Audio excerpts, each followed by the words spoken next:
So, I'm really glad you're here again, and that you're watching. And if this is your first time, well, then welcome. This is not normally the kind of content that I make. This is not normally what this kind of video is, so I encourage you to watch one of the other ones, not before checking the date on this video.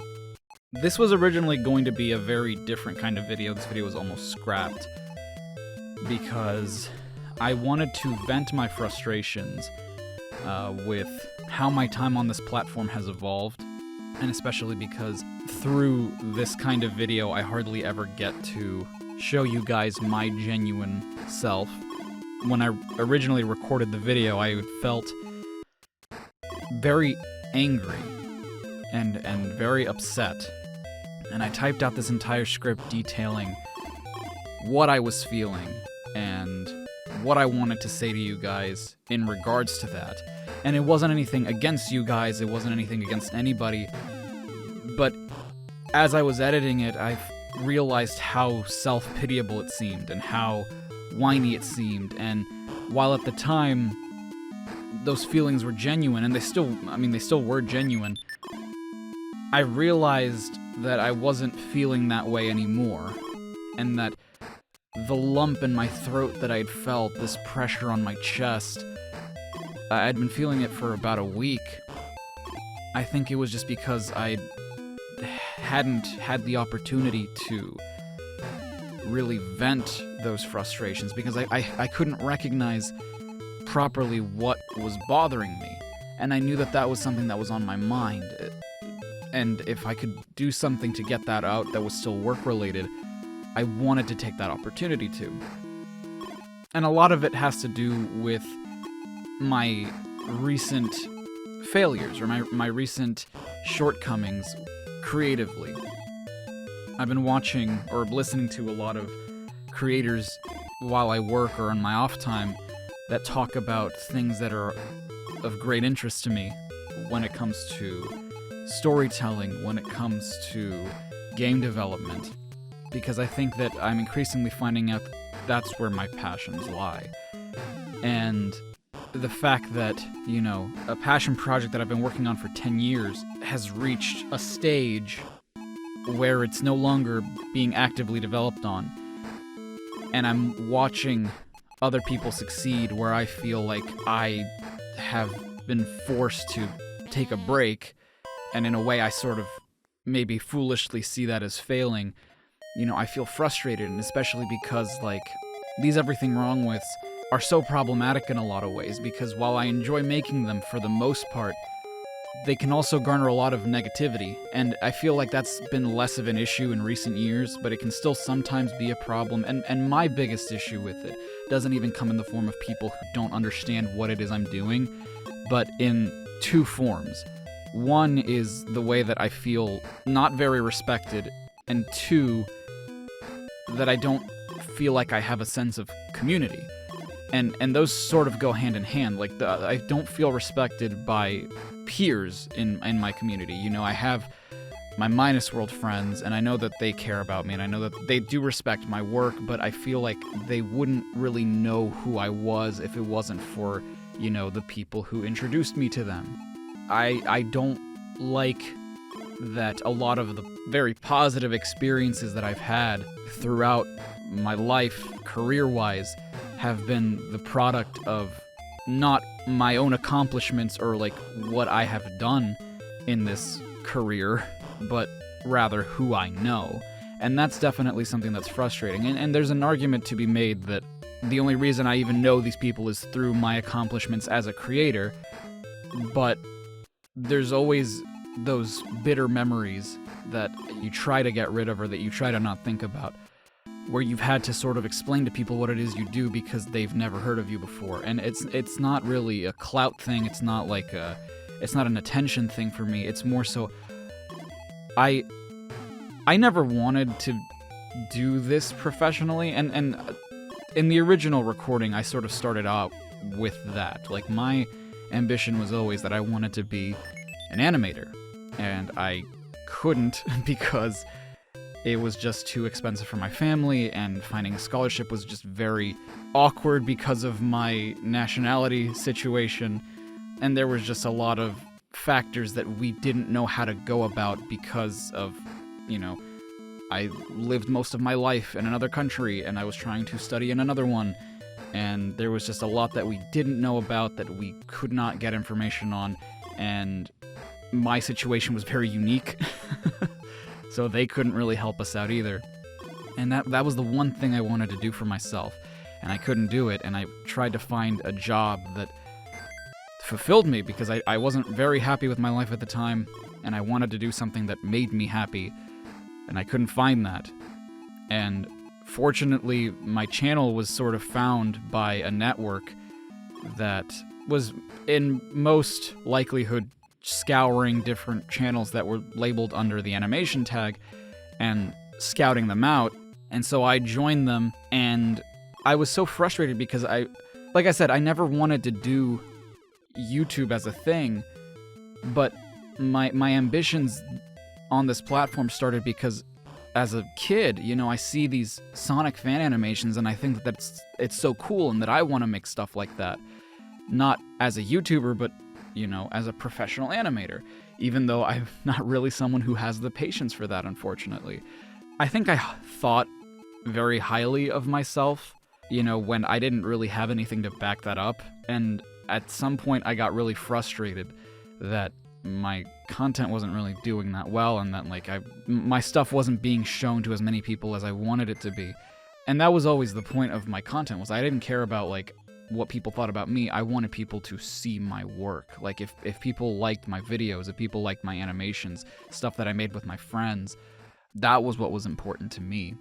And so I got so frustrated that I one day wanted to run an experiment of sorts, which was, what if I copy the format off of this other channel that I'm watching, who I think is really, really funny, and do something in that format, but with games and with Sonic, and something that, is already established. Will people watch it if it's something that's already established as opposed to something original? And so I did that, and it did get attention. And so I sort of did it again, and then that's how I started doing Everything Wrong With. And eventually I found something that was making me money, something that I was enjoying doing, and that came with its subset of issues. It came with the negativity. The very first comment I got on the first video was very negative. And I remember it because I felt the need to justify what the content was at the time, even back then. And it's very difficult for me as someone who has been of a more creative nature his whole life. I've always wanted the opportunity to put my proverbial pen where my mouth is, most people could see it as I talk a lot of smack on a lot of video games and a lot of their stories, but I've never done anything better myself, and I've never gotten that complaint. But at the same time, I want to, for myself, show people that, I'm more than just the guy who makes fun of video game stories, because that's not even my thing. I feel so bad about doing this, and there were times for I don't know, a solid month, 3-4 years ago, where I was honestly considering quitting doing Everything Wrong With, but I had bills I had to pay, and so I couldn't just abandon this. And in a lot of ways, that is still the reason. It's very scary to try and experiment with your content on this platform, because you need to make sure that what you're putting out is seen by a lot of people and is clicked on by a lot of people. At first, you do it with all the wonder in the world. You think it's amazing because there are no expectations. And then once it becomes your full-time thing, it gets scary because you feel the need to appease your audience with something else, even when you don't know if that something else is going to perform well. I've had multiple videos where I'm just yeah, this one's going to do really well, and then it doesn't. So that makes it very difficult to try something new because you feel like you're just wasting your time. And wasting your time, unfortunately, means wasting money, which that's not what this is about. To me, it's never been about the money, but unfortunately, I do need that to live. And if money were no object, I would be working on my dream project, you know? If I didn't care about that, I would do whatever I wanted. And I find myself in a very fortunate situation to do a very creative job still. And a lot of people could say it's not very creative because you're just ripping off this other channel. And that's true, and I've struggled with that identity a lot. But I haven't watched a CinemaSins video since like 2015, 16. Especially because like I already felt bad that I was, you know, taking the format for myself. I didn't want to directly copy the same comedy style. And that's why I stopped watching a lot of other content creators that I like too, is because I didn't want to copy their comedy style. I think I'd grown very upset. And it's funny because a lot of what I'm talking to you about right now was stuff that was in the original script, but it was so much, it was coming from such an angry place, and it was coming from such a dark place because I was so mad that I felt constrained as a creator, as someone who has the title of content creator. I felt so restrained in what it was I was allowed to do, and I couldn't work on the thing I really want to work on. You know, I tried. Unfortunately, I had to stop, and I don't know when I'm going to be able to work on that again. And whenever I have a new idea for something different on the channel, I get excited and then I get scared because it's just like, okay, I don't want to put all my energy into doing this thing and then have it not perform well, because then that just makes me feel like I wasted my time. All because I wanted to do something different.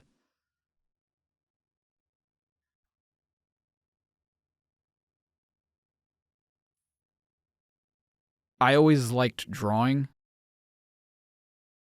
and so I always tried to hold on to that little bit of,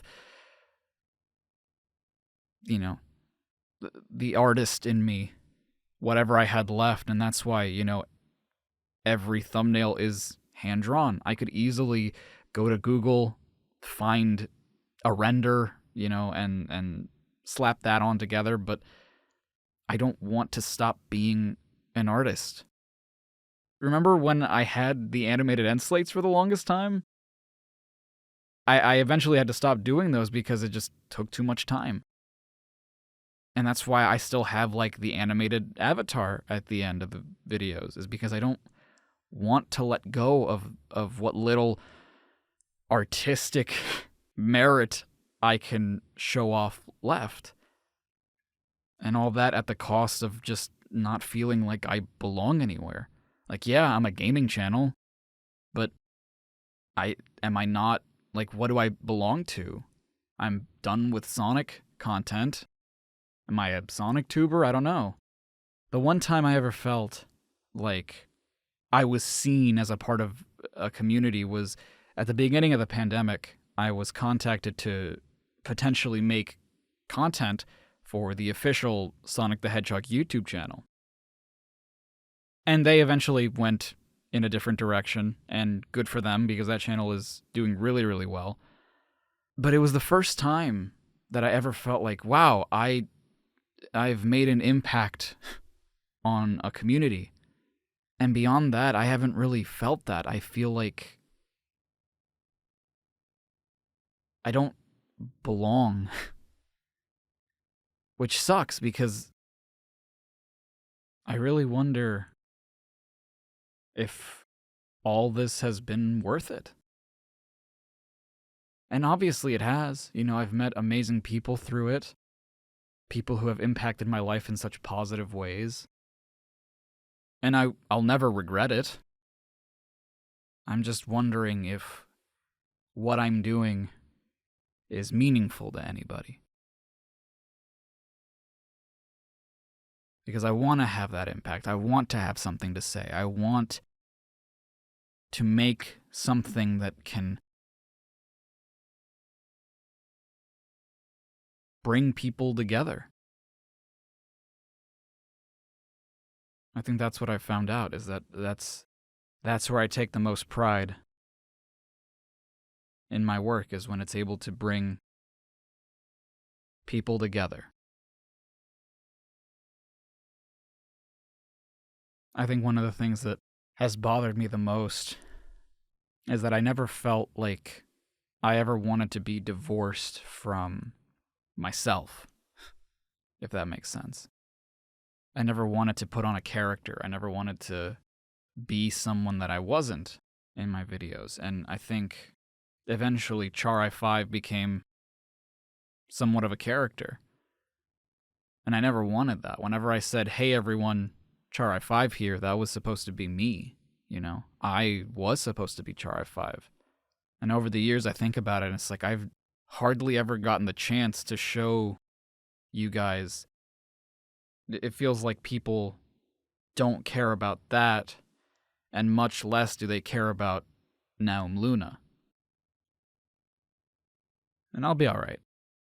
It's just something that I think about a lot, and that I'm glad that I'm able to share with you. So that's my advice. If you're ever feeling like you've got something that's bothering you, talk about it, you know? I struggle to talk about my problems sometimes because I don't like being too vulnerable in front of people all the time. Because in my mind, I'm making them feel uncomfortable, and I don't know if that's just been ingrained in my mind or whatever, but it's always better to talk things out. And maybe I'm trying to talk into a void and be heard. Maybe I can rest assured that I'm being heard. So yeah. You're not alone. I can hear you.